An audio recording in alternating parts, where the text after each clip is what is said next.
Welcome to Technovation. I'm your host, Peter High. My guest today is Rashmi Kumar.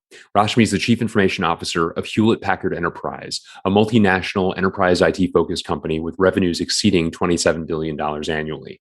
As CIO, Rashmi is responsible for the company's digital transformation. She also serves on the board of directors of Myriad Genetics. In this interview, Rashmi offers her perspective on HPE's digital transformation, the benefits of moving the company's headquarters to Texas, and the company's focus on what she calls digitalization to the core. Rashmi talks about how HPE acts as customer zero for many of its offerings, allowing for a better understanding of technology's limitations while fostering honest communications with HPE's customers about the offering. Additionally, we discuss how HPE assessed its ability to transition 60,000 employees and 20,000 contractors to work remotely during the pandemic, and why focusing on company culture was critical for the transformation. Finally, Rashmi offers advice on how best to obtain a position on a board, ways for companies to sponsor and foster diverse organizations, and a look into some of the trends in IT that HPE is focused on. If you enjoy Technovation, please consider reading my new book, Getting to Nimble: How to Transform Your Company into a Digital Leader. The book's now available on Amazon or wherever else you buy books. As a special offer to our CXO listeners, if you purchase 50 or more books for your team, I'd be happy to join your team for a group discussion on it. To learn more, write us at information@metisstrategy.com or visit gettingtonimble.com. Thank you. Rashmi Kumar, welcome to Technovation. It's great to speak with you today. Thank you. I really appreciate the opportunity, Peter. Absolutely. Well, Rashmi, you are the Chief Information Officer of HPE, and I wonder if you could take a quick moment and describe your role. No two CIO roles are exactly the same. How does the role apply in your case? Yeah, that's a great question, actually. So as CIO at HPE, when I came in, it was a very interesting juncture. As you know, HPE has gone through major transformation in last 5 to 6 years.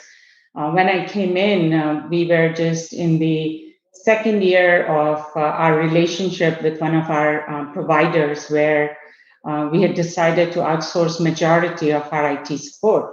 When I came in, we were supporting 80,000 users, as well as running a very strategic next-gen IT program to transform our ERP landscape. As well as we were supposed to do data center moves, follow on our strategic direction of transforming the company to everything as a service, as well as get to a point where we achieve our customer partner satisfaction. So I embarked upon a journey to rebuild the IT team, create smart sourcing or right sourcing of roles. And at this point in almost 14 months of my being a CIO, I have an organization of 685 people, moving on to almost 1,100 people by end of this year. Classic CIO role in some sense, where we are responsible for 3 key areas: technology operations, including typical data center, network, infra, cybersecurity enablement, end user computing, as well as collaboration. Second, the enterprise-wide applications tools, as well as supplier partner landscape that run the business, from lead to cash, supply chain, and services. At the same time, we are also responsible for delivering a fully integrated ecosystem of automation, digitalization, and data analytics to enable our digital transformation to be an edge-to-cloud platform as a service company that we are on the journey for. That's excellent. Well, I certainly would love to delve further into several of those topics. Before we do, though, another thing that's been very interesting about the recent months is the announcement that HPE, one of the arguably perhaps the founding company of Silicon Valley, is moving its headquarters to Texas, where you are based. You are in Houston. And talk a bit about that move and what it will entail, and perhaps some of the IT implications of the move as well. Yeah, that's an interesting one, because when I joined as a Houston leadership team member. We had a big presence in Houston because of our Compaq acquisition in early 2000. Great headquarters started by Compaq, but at the same time, HPE Inc. had moved to a new headquarters. So we had also announced a move to a newer headquarters in the same area. We have a pretty large team in Houston across all business units, from our services and point next from IT as well as finance and global operations across the board. So I think this move does not mean that we will not be present in Silicon Valley. As you said, we are the founder of the Silicon Valley, so we will still have a base there. We'll still have engineering, specifically our Aruba type organizations heavily there. And nobody is forced to move to Houston. The Silicon Valley office will go on. But at the same time, we felt having that base in Houston that it made more sense to be our headquarters here, as well as we have big presence in Dallas as well as in Austin also. Mm-hmm. So it kind of between three cities in Texas, Roswell, and in our Northern California, as well as the original headquarters in the Silicon Valley, we'll still have the same level of presence, but at the same time, the business headquarters has moved to Houston. We have strong partnership with an investment in University of Houston Data Science Institute, as well as the education ecosystem will give us opportunity to hire the best and the brightest from the schools in Texas as well and grow our presence here. And it'll give us better leverage since we have now moved the headquarters here. As you know, the demand for resources in technology company is higher than ever, so it gives us more opportunity to expand our kind of attractiveness to the newly minted graduates from the Texas universities as well. Makes sense. Makes good sense. Thank you for that overview. You began to allude to some of the areas that are strategic priorities for you and your team, and I'd love to go into some more depth into some of those as well. Talk a bit about some of the topics that you and the team are focused on that are particularly exciting from your perspective as you look to the months ahead. Yeah, it's extremely important the way Antonio has envisioned where do we need to go. I think when he joined as the CEO a few years back, Antonio Neri, our CEO, he had the realization coming in that we are a 85-year-old company with 30-year-old processes and technology. So digital transformation was a must for us. And I can tell you it's nothing but a CIO's dream to have any digital transformation priority as the company priority, which Antonio Neri has. We have been on the digital transformation journey for almost 3 years. First, from the approach of our core processes and transformation. So we are on this NGIT program, which is consolidating 29 ERPs and 11 SAPs into one S/4HANA implementation globally. The program had a bumpy start, but because of Antonio and the executive committees and the board's sponsorship, we have come a long way. Our technology build is almost complete. 30 to 40% of companies' revenue run on it, and by June we will have 70%. And hopefully by February of 22, we'll be done with transforming and retiring almost 500 applications to come on this new ecosystem, which is extremely critical. And it is not only a cost play, it is a cybersecurity play, it is simplification play, it is our ability to digitally transform better, rethink customer experience, right? We see this more than ever, that how customers now want to engage any service, it is consumer facing or business to business. You cannot provide that digital experience to a customer unless you have the backbone inside the company. I call it digitalization of the core and not just the experience. The second piece is in 2019, Antonio got up on the stage during Discover and announced that by 2022, we will offer every product also as a service. That means we'll bring the cloud to you. Antonio and the team realized early on that more and more computation will go to the edge, and then connectivity between edge and cloud will become very important. If you look across the industry, connected car, retail going to e-commerce, warehouses become edge. If you look at healthcare and hospital is now an edge computing place. So we needed the cloud that could come to these edge locations to run computation efficiently and connect with cloud to provide what public cloud provides.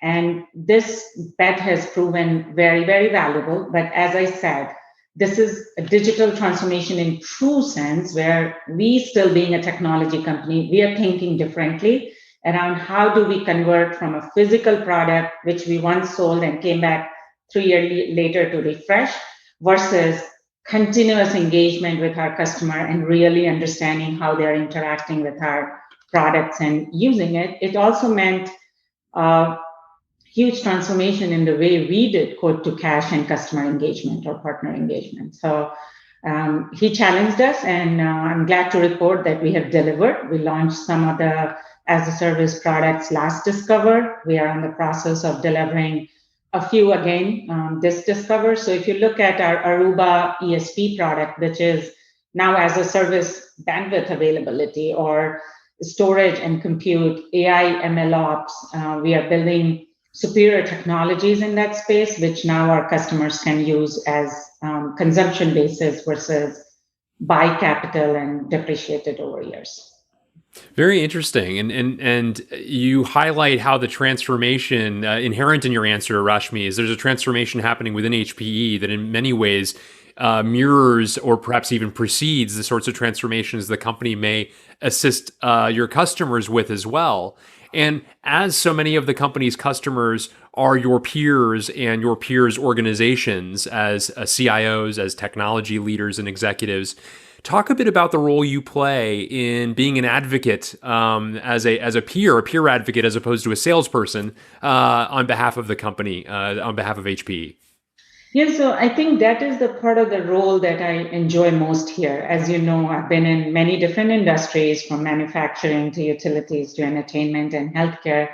But here, the opportunity to be customer zero, not only for me, but for my team also, right? As we define these products, define the customer experience, we are the first one to use it. So the colos or the new private cloud data centers that we have built in HPE's or HP's history, it's the biggest HPE on HPE implementation. Everything from compute, storage, network, everything is HPE, built by HPE services for us. And we are the customer zero. So we give the feedback back to the product team, work very closely with them, understand the limitations. And when I get an opportunity to stand in front of our customers, I have a very honest discussion with them and explain why consumption in this space is better to be in your hands versus it could be in your data center, it could be in our colo, it could be in your colo versus completely public cloud, because I have experience using that, right? If they're looking at our network solution, I can give them even metrics to a point that how many Aruba access points I have running, how many people use it every day. One great example during the COVID time, and when we all had to rush to implement superior security, was the Aruba access points. We were able to roll it out. It created a different level of seamless experience that you don't have to dial into VPN. That device was intelligent enough around what you're using on your computer as a user, and which traffic needs to go where through VPN or directly through cloud proxies. So yeah, when I get opportunity to get in front of our customers, I do talk about the pluses and the minuses of doing what we are doing and how we are working closely, even with the public cloud providers, to create that hybrid cloud, which was also a term I think was invented by HPE earlier. Very interesting indeed. I wanted to also ask you about these most unusual times, the past year and change since early 2020 of operating a lot. I know you and your team, many of you anyway, operating virtually primarily. I wonder if you have had a chance to reflect on some of the key learnings of this period, and as well as reflections on what aspects of the changes that were forced upon us will likely continue based upon the benefits that were derived from them. Any initial thoughts on that, Yeah, Rashmi? this is a very, what should I say, a rich question, right? There's so many aspects of it. So I took the role in January, and February, I did my first face-to-face with the leadership team, which was there. We came up with some heavy bets to go and make. We still have that whiteboard picture that we took when we were together, and use it as a kind of a build out of our operating model and strategy. And one part of that was, as I mentioned earlier, to go from 314 people to 1,100 people. So it impacted the core fundamentals of how the team worked with this overnight shift. So if I look at operations, we were okay because thankfully a lot of credit goes to my team here, who started preparing in January when the Beijing event happened, and they were ready. They had done an assessment of network bandwidth, Skype workloads, email information, and they had beefed up the infrastructure so that we can quickly move 60,000 employees and 20,000 contractors to work from home.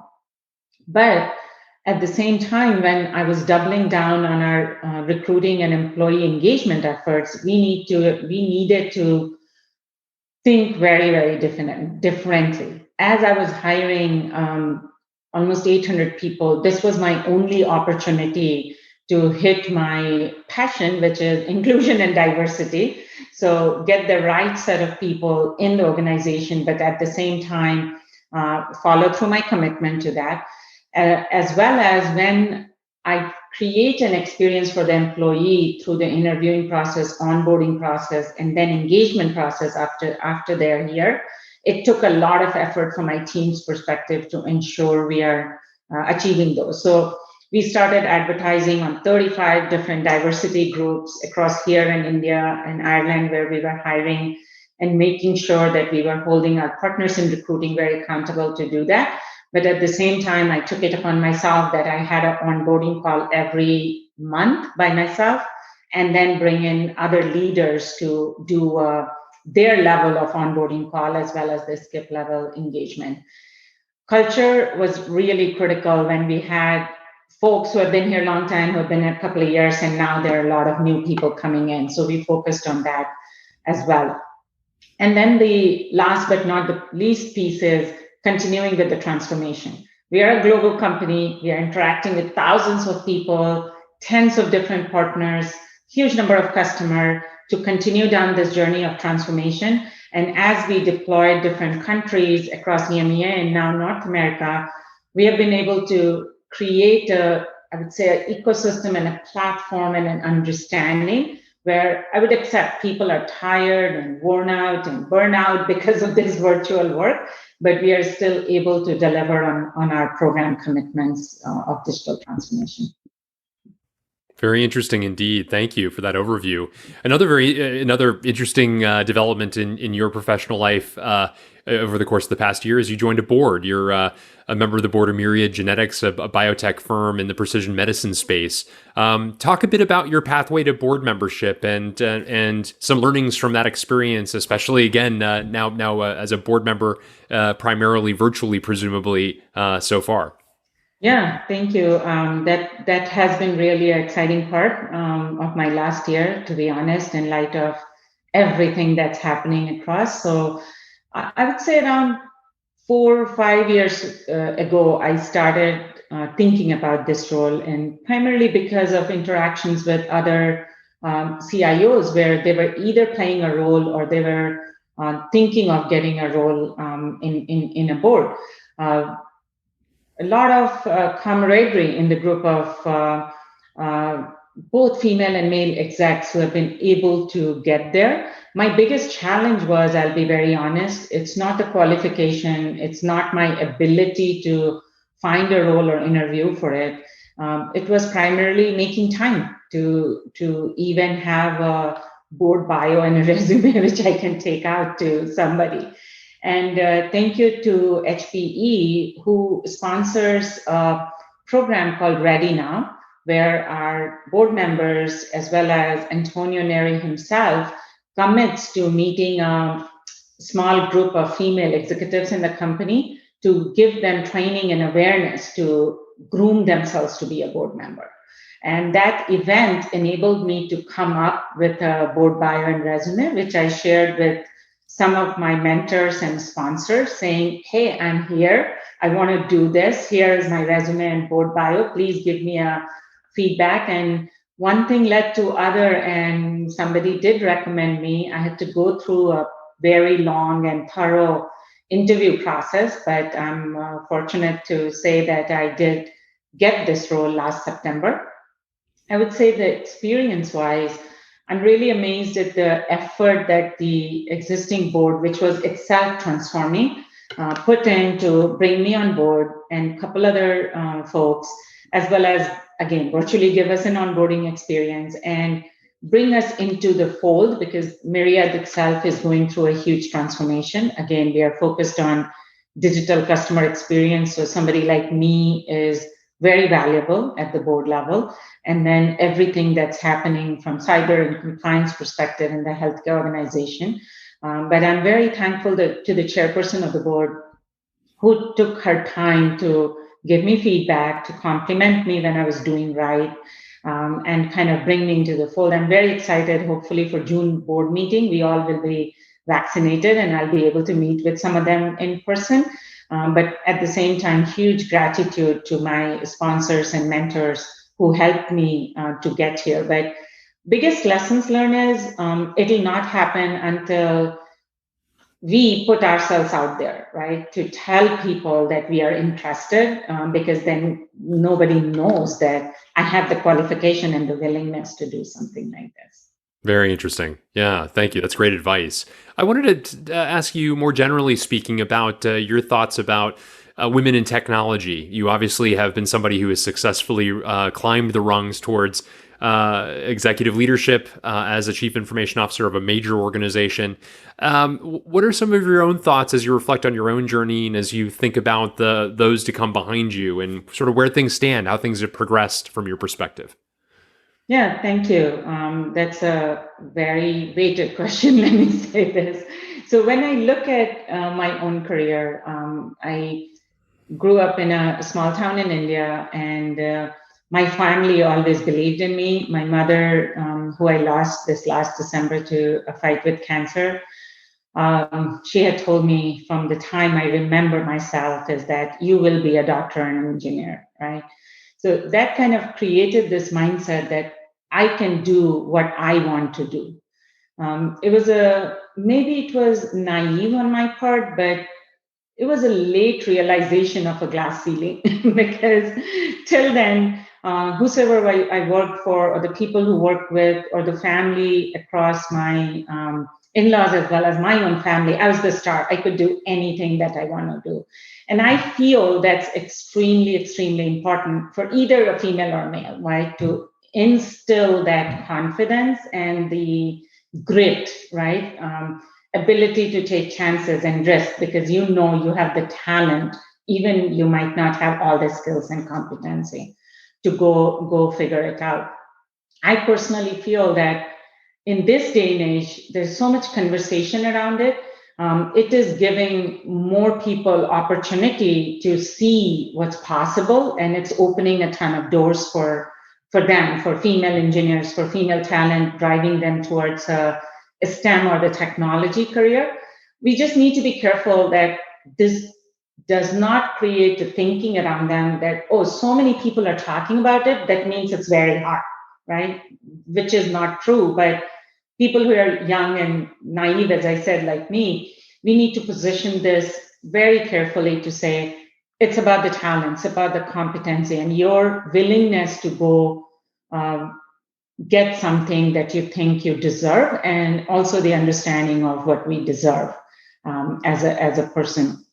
So the other aspect of it is people who are in these roles, either me or other male counterparts, or any demographic that you come from, pay it forward should be a big part of your agenda while working on company issues, technical issues, making sure we engage with organizations. So as HPE, we are very closely linked with Hispanic IT technology leaders, Latinas and girls in tech, and myriad of these organizations, because they have taken the effort to build an ecosystem, and they need sponsors and supporters like us to be able to give confidence to the people who they're investing in, that there are jobs for them and they can grow and achieve. So I personally and my broader team believes in sponsorship and mentorship for junior resources, because technology talent is rare today. And if we don't keep them excited about being here and show them what's the art of possible, we'll not be able to retain them and will not be able to be successful as a company. So at one point when I was hiring in India, the only diversity I can hire there is female, and I was at 40% of women hiring in our Bangalore office. So not to undermine the efforts that my team put in, but there were results for the efforts that we were putting in. So as leaders, if we make it in our mind that we are going to make this place a better place for all diverse, underrepresented communities, we will be able to find people who we can hire and groom to be the future of the company. Very well said. And my condolences for the loss of your mother. Thank goodness she lived to see the great heights that you've achieved in your career. I wanted to close, Rashmi, by asking you about tech trends. You've mentioned a few of them and those that you're already taking advantage of. But as you look to the future, are there any additional ones you'd like to underscore? Yeah, that's there are various technologies, investment from VCs as well as private equities in tech companies have gone up tremendously in last few years. As I look at the transformation that we have been, right, those types of transformation only happens once in 25 or 30 years, right, where we completely change the business model to be as a service, or we completely change the backbone of the company, which is ERP. But then what happens is the further innovation on the platforms that we build. And most of the innovation comes from data and analytics, because that's where you, now with digital products, you're creating what I call as digital exhaust, and our ability to analyze that data to understand customer preferences, what they really want, upsell and cross-sell, those kinds of things, right? So, and the second piece is continuous process improvement. So we have seen a lot of automation and RPA implementation, but I think the real value is in process mining. The way we invested in 90s in data mining, now is the time to invest in process mining and take out inefficiencies in the process and able to create better digital pipeline in not only in the technology, but in the process that we have. So I don't see a very smart process mining and improvement technology or platform yet in the industries. There are a couple which have taken shots at it, but I think along with continuous focus on data and analytics, process mining will be very key for companies as they go through their digital transformation. That's a great one to highlight. Thank you, Rashmi. Well, Rashmi Kumar, thank you so much for taking time with me on Technovation today. It's been wonderful to gain some wisdom from your perspectives as a leader, these most unusual times, how you've led through it, some of the areas that you're particularly excited about as you look to the future, whether it's your strategic priorities that you highlighted earlier, some of the tech trends that you've just mentioned. It's been a great conversation. Thank you. Appreciate the opportunity.